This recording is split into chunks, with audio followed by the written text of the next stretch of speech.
Captain America, Brave New World. Decent start, but mediocre finish. That was pretty good, but it's my turn now.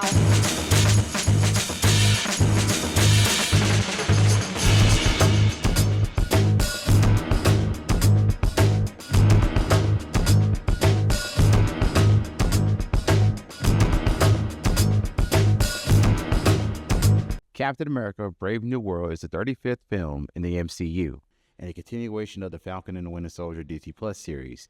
It was released in theaters February 14, 2025. Now, this movie is surprisingly short from the previous Captain America movies, with a runtime of an hour and 47 minutes. I swear, if you look away for 30 seconds, half the movie is already over. Now, normally I'll go over the plot bar for bar with some jokes, but I thought I'd try something different. So I will cover over the important plot points and come back to scenes once I get to the review portion. So if you want to see the review, then skip to this time code. So it's been 3 years since Sam Wilson took on the mantle of Captain America. We see him in action as he stops a hostage situation ran by the Serpent Society. He is joined by his new partner and the new Falcon, Jacqueline Torres.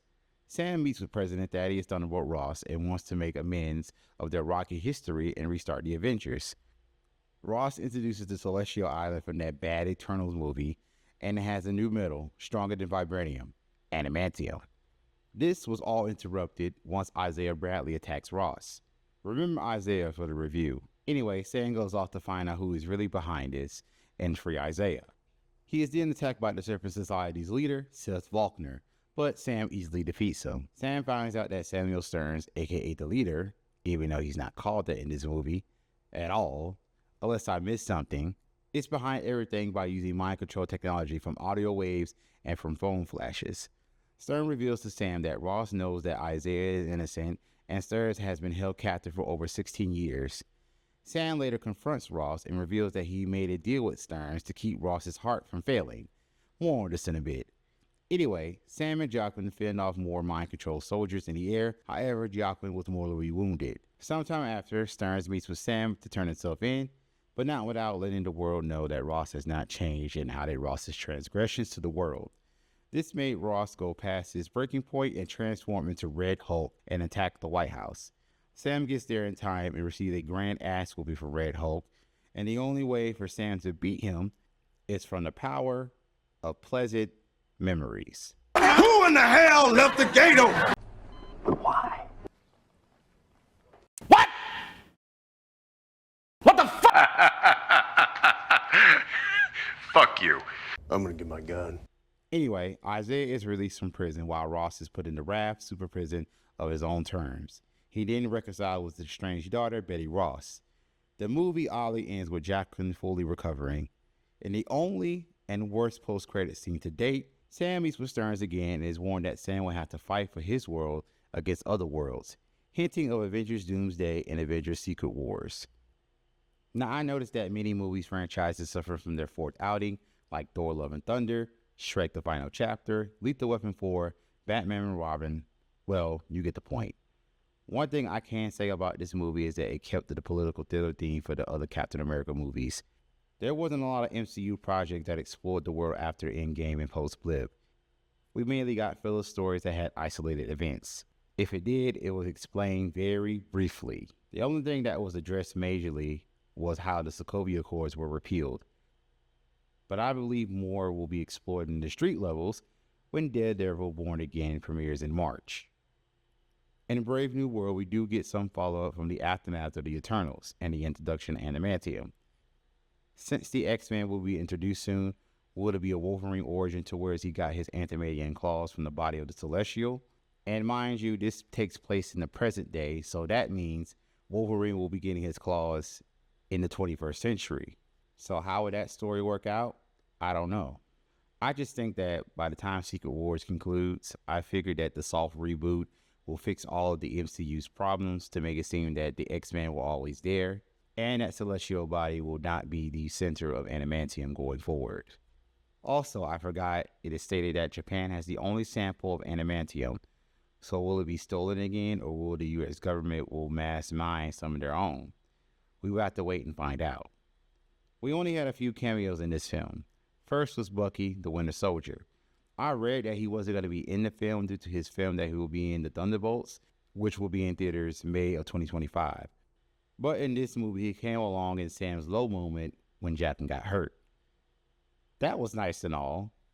But nigga, don't just talk. Help!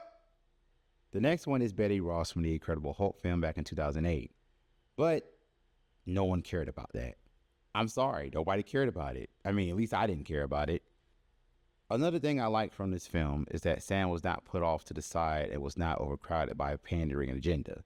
The director would have actually had to go out of his way for that to happen. Now, the female characters, I forgot their name. Maybe I didn't care about the names while watching the movie, but a buddy of mine told me that they had superhero personas in the comics, or supporting. For example, Ruth Bat Sarah is a former Black Widow in this movie, and her comic book counterpart is that of Sabra, a Jewish superhero. I heard they ultimately cut this from the movie, but I'm not sure. Let me know if it's true or not. Another is Layla Tyler. In this movie, she is an agent on the inside for Sam, but in the comics, she is a social activist and Sam Wilson's longtime love interest. One female character I was looking to make a comeback is Sharon Carter's power broker. Will we ever see her again, or will this be the last time we see her? Now let's talk about the characters. We all know Ross is an asshole and gave all the heroes a hard time over the course of the MCU. However, this movie wants us to believe that he changed for the better by becoming president. By the end of the movie, it may have been the case, but during the film, he was hiding the fact that Isaiah was innocent, and he experimented on Stearns for over 16 years, and also used Stearns to help fix his heart. And I want to say that Stearns helped Ross with the election also. I believe that Ross thought he had the upper hand.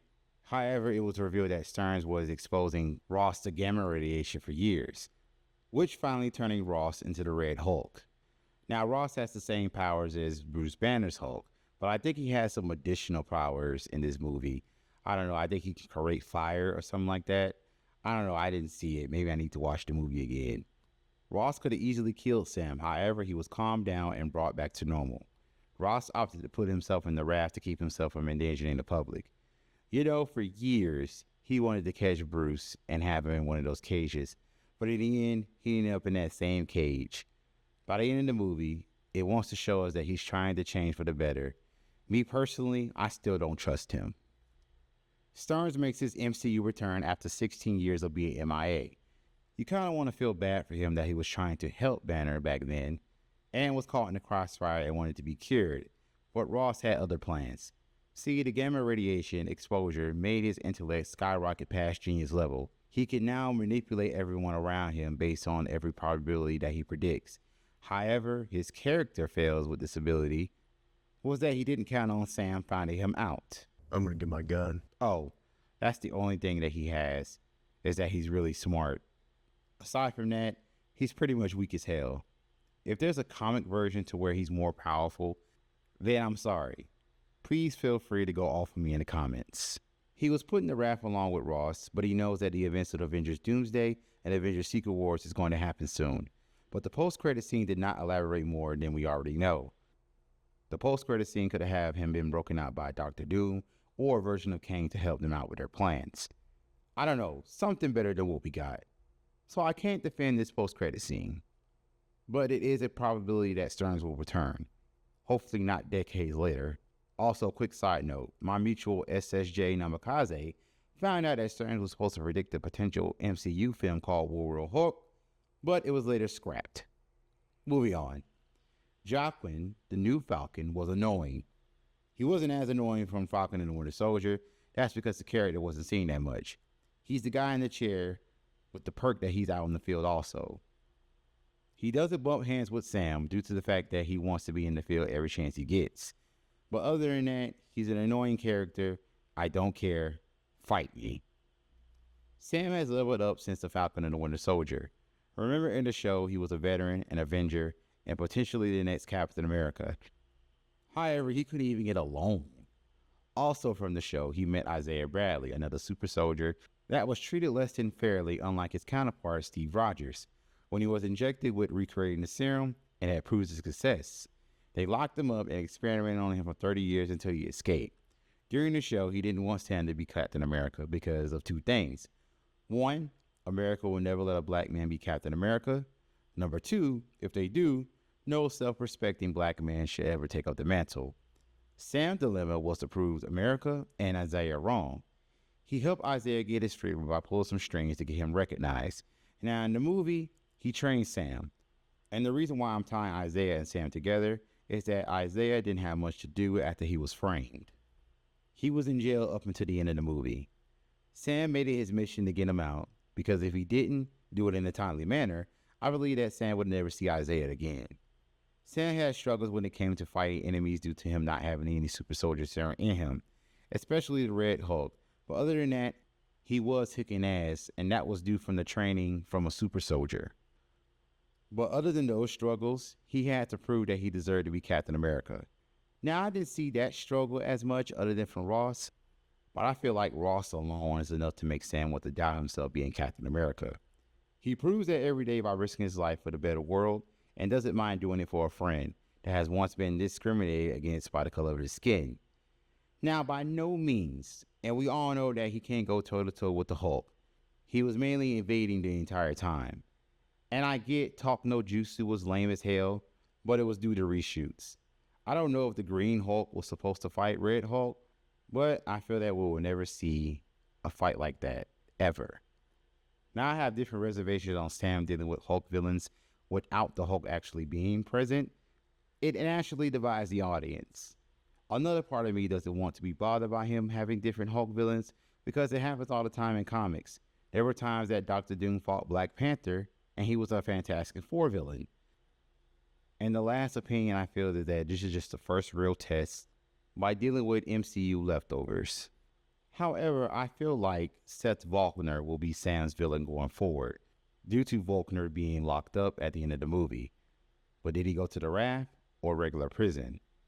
But I feel like Volkner will return. Sam will lead the new Avengers in Doomsday and Secret Wars, but will he be ready to lead them? This will be the true test going forward for Sam Wilson's MCU future. So after going over the movie and a string with buddies of mine, I came to the conclusion that I stand on it that Brave New World had a decent start and a mediocre finish. Will I go back for a refresher for Doomsday and Secret Wars? Probably. Will this movie make at least $200 million? More than likely. We'll just have to wait and see once Brave New World finishes box office run. But what do you guys think of Captain America Brave New World? Did you love it, hate it, or somewhere in between? Let me know in the comments.